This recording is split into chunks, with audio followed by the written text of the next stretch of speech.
Dios les bendiga, bienvenidos a la clase de hoy, donde vamos a ver cómo la experiencia personal tiene que ver con la evangelización. Nuestra experiencia personal con Cristo es una herramienta poderosa en la evangelización y en captar la atención de otros a ver a Jesús.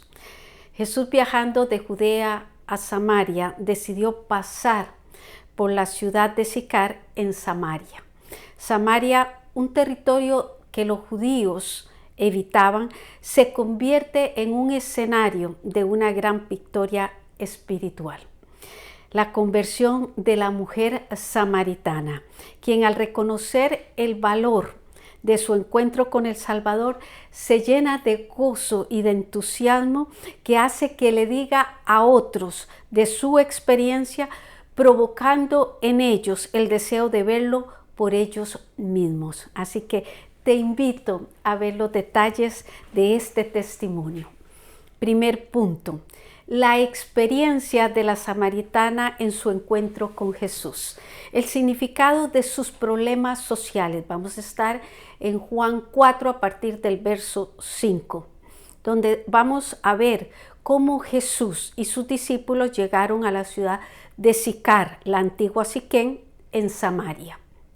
Jesús, cansado y con sed, se acercó al pozo de Jacob y le pide agua a una mujer, nos dice el verso 7, que aprovechando ella la soledad de aquel lugar, se proveía de agua. Esto como al mediodía, nos dice el verso 6. El encuentro no fue muy amistoso debido al prejuicio de la mujer hacia los judíos por existir un odio histórico entre judíos y samaritanos, nos dice el verso 9. Les explico por qué los judíos casi no pasaban por Samaria. El viaje de Judea a Galilea era más corto por Samaria, pero ellos evadían la región, viajaban hacia el norte por el lado oriental del Jordán. Sin embargo, en este relato encontramos en el verso 4 que dice que le era necesario pasar por Samaria. Esto se explica si tomamos en cuenta la misión de Jesús de evangelizar esa zona tan menospreciada por judíos. Los pobladores de Samaria no eran judíos genuinos, eran unos pocos judíos de las tribus del norte con una mezcla de extranjeros. Cuando las 10 tribus fueron llevadas cautivas 700 años antes de Cristo, dice que trajo el rey de Asiria gente de Babilonia, de Cuta, de Aba, de Hamat y de Farbaín, y los puso en las ciudades de Samaria en lugar de los hijos de Israel. Segunda de Reyes 17:24 y Esdras 4 del 2 al 11. Al principio dice que ellos adoraban a sus dioses orientales, pero cuando los leones se multiplicaron en el bosque, la gente lo vio como un castigo de Dios. Pidieron un sacerdote judío del exilio.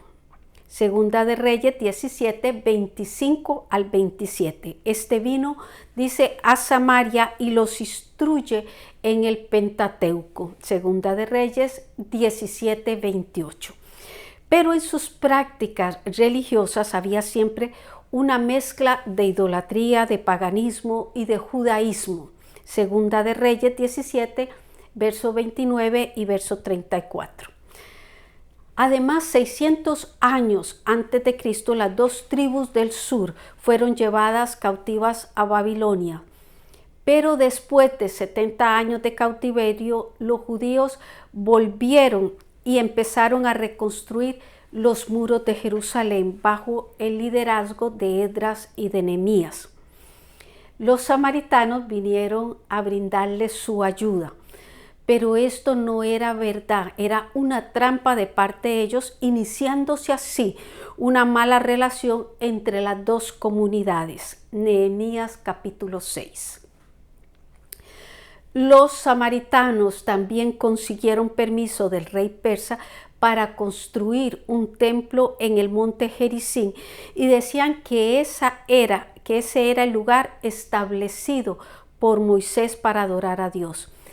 Esto sirvió para ahondar más las diferencias del origen religioso de los dos pueblos. Los samaritanos aceptaban el Pentateuco, pero rechazaban los escritos de los profetas y todas las tradiciones judías.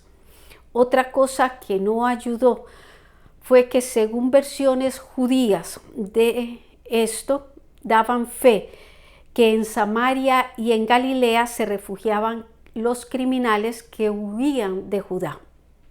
Punto B. El impacto de sus problemas morales.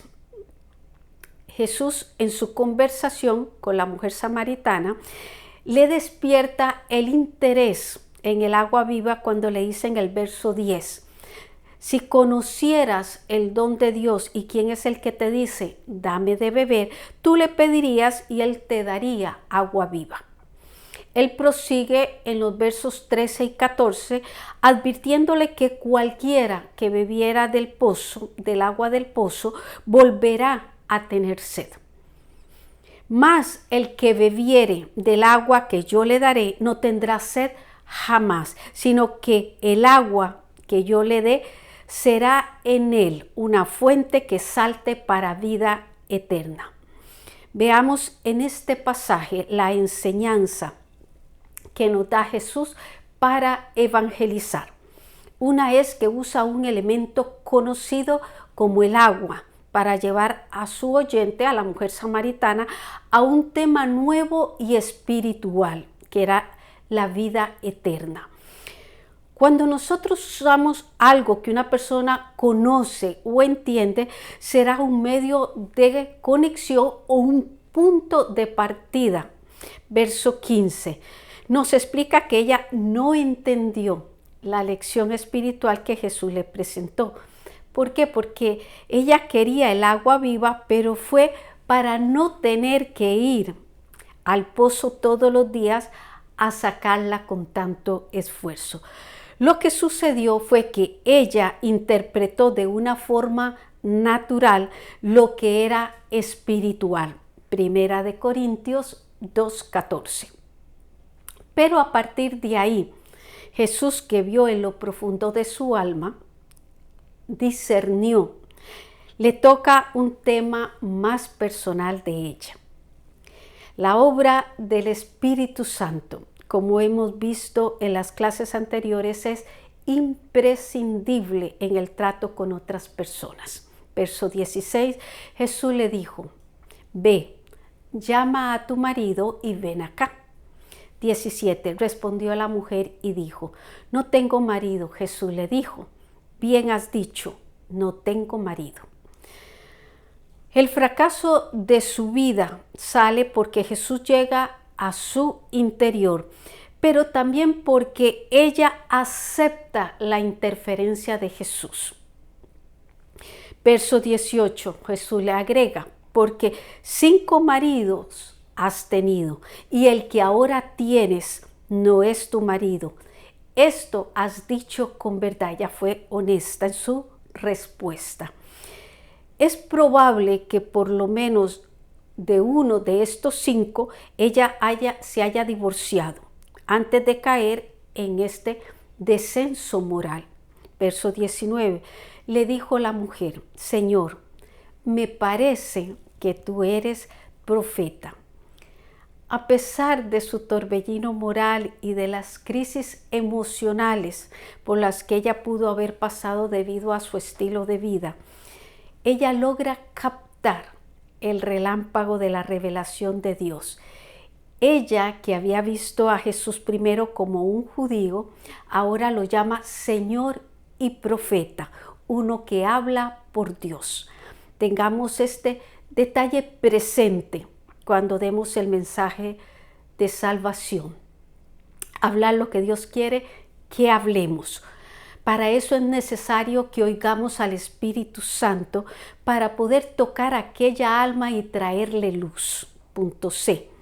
La crisis de sus problemas religiosos. Todavía nos seguimos refiriendo a la mujer samaritana que dice en el verso 20: nuestros padres adoraron en este monte, y vosotros, refiriéndose a los judíos, decís que en Jerusalén es el lugar donde se ha de adorar.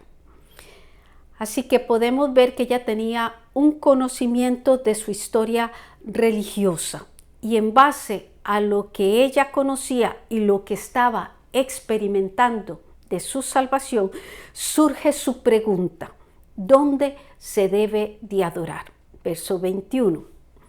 Ahora ella quería seguir el camino de Dios, a lo que Jesús le dice: mujer, créeme que la hora viene cuando ni en este monte ni en Jerusalén adoraréis al Padre. Jesús no predicó religión, pero tampoco defendió las tradiciones. Él venía a reconciliar al ser humano con el Padre. Eso es la esencia de la fe y la obra interna del Espíritu Santo en el corazón humano. Verso 22. Vosotros adoráis lo que no sabéis, refiriéndose a los samaritanos. Nosotros adoramos lo que sabemos, pueblo judío, porque la salvación viene de los judíos. Vemos que Jesús no la deja confusa y le empieza a explicar. Y ahora explicamos para nosotros también. Cuando dice vosotros, son todos aquellos que han querido acercarse a Dios a su forma. Vea lo que nos dice Segunda de Reyes 17:33. Temían a Jehová y honraban a sus dioses según la costumbre de las naciones donde habían sido trasladados. Nosotros se refiere al pueblo judío y ahora a la iglesia, refiriéndose a los que recibieron la revelación de la forma correcta de acercarse a Dios. Porque la salvación viene de los judíos. Jesús como Salvador pertenecía al pueblo judío. Romanos 9:5, verso 23. Mas la hora viene y ahora es cuando los verdaderos adoradores adorarán al Padre en espíritu y en verdad, porque también el Padre tales adoradores busca que le adoren. Jesús se refiere aquí al espíritu humano con el cual tiene comunión el Espíritu Santo, Romanos 8:16. La gente sin comunión con el Espíritu Santo adora por medio de ritos, de ceremonias y de repeticiones mecánicas, pero su espíritu está lejos de participar de la verdadera adoración. Los verdaderos adoradores dejan que el Espíritu de Dios se manifieste en su espíritu para glorificar al que los ha redimido. Y hacerlo, dice, en verdad, es hacer uso del entendimiento y de la razón. Primera de Corintios 14:15. El momento cumbre de este encuentro se dio cuando la mujer reconoció que solo el Mesías, llamado el Cristo, le podía declarar todas estas cosas. Verso 25. ¿Cuál sería su sorpresa cuando escuchó las palabras del Señor que dijo: yo soy el que habla contigo? Una nota para ampliar. Para Jesús hubiera sido peligroso anunciarse así entre los judíos, cuyo concepto del Mesías estaba relacionado con su política. Ahora se lo había declarado a aquella mujer. Sembró la semilla justo en tiempo, porque dice, la llegada de sus discípulos cortó la conversación, pero ya ella había recibido la revelación de su salvación. Punto D. La satisfacción de sus necesidades. Verso 27.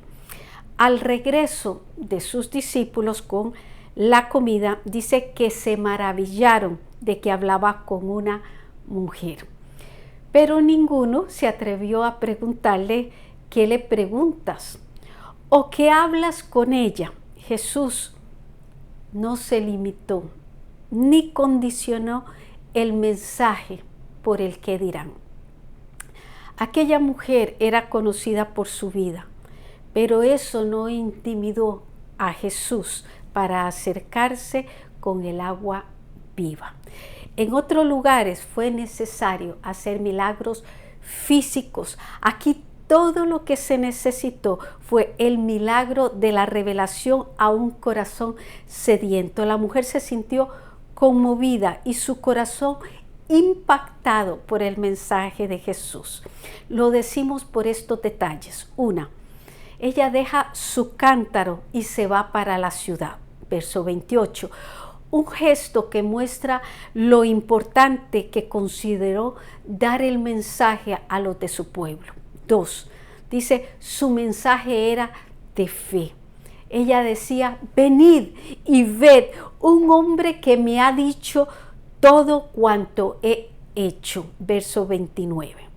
He llegado a la pregunta que dice, ¿con qué Jesús le despierta el interés a la mujer para conversar? Segundo punto, la experiencia de los samaritanos al acercarse y escuchar a Jesús. Estaban listos como campos blancos para la siega. Sigo en Juan 4, ahora en el verso 35, donde Jesús le dice, ¿no decís vosotros, aún faltan 4 meses para que llegue la siega? He aquí yo os digo, alzad vuestros ojos y mirad los campos, porque ya están blancos para la siega. Es posible que Jesús haya escuchado a sus discípulos comentar que aún faltaban 4 meses para la siega. Para esa época los campos lucen blancos. Jesús con esa ilustración les hace saber a sus discípulos que espiritualmente los samaritanos estaban listos para ser cosechados. El Señor conoce el tiempo de la cosecha. Lo hace sentir en el corazón del creyente. Por eso es tan necesario depender del Espíritu Santo. Al decir que los samaritanos estaban listos para ser cosechados, es porque sus corazones fueron preparados. Pero la pregunta es, ¿quiénes lo prepararon?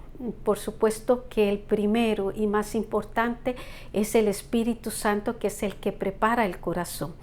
Pero también hay otros que participan. Veamos, verso 36. El que ciega, dice, recibe salario y recoge fruto para vida eterna, para que el que siembra se goce juntamente con el que ciega. Verso 37. Porque en esto es verdadero el dicho, uno es el que siembra y otro es el que ciega.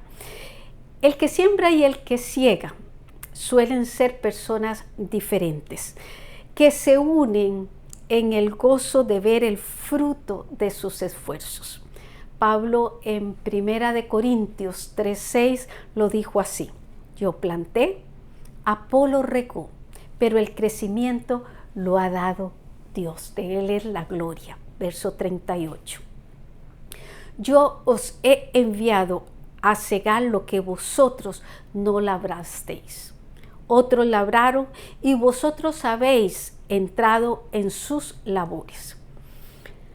Los logros traen satisfacción, que debe cuidarse para que esto no se convierta en vanagloria. Este verso nos enseña al maestro cuidando a sus discípulos de esto. Mientras sus discípulos fueron por los alimentos a la ciudad por el hambre que tenían, Jesús estaba sembrando en aquella mujer samaritana. Además, podemos agregar a Moisés, que a través de sus escritos, que era lo que los samaritanos aceptaban, ahí se contenía la promesa del Mesías. Y podemos agregar también las predicaciones de Juan el Bautista que ellos pudieron haber escuchado.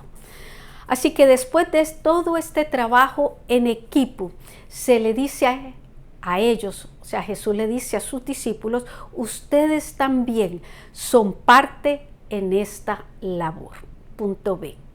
Fueron receptivos al mensaje de la mujer, verso 39, y muchos samaritanos de aquella ciudad creyeron en él por la palabra de la mujer, que daba testimonio diciendo, me dijo todo lo que he hecho. Es revelador cómo Dios utiliza el testimonio fresco de aquella mujer cuya reputación no había sido la mejor. Ahora daba ella evidencia del encuentro cara a cara con Cristo el Salvador.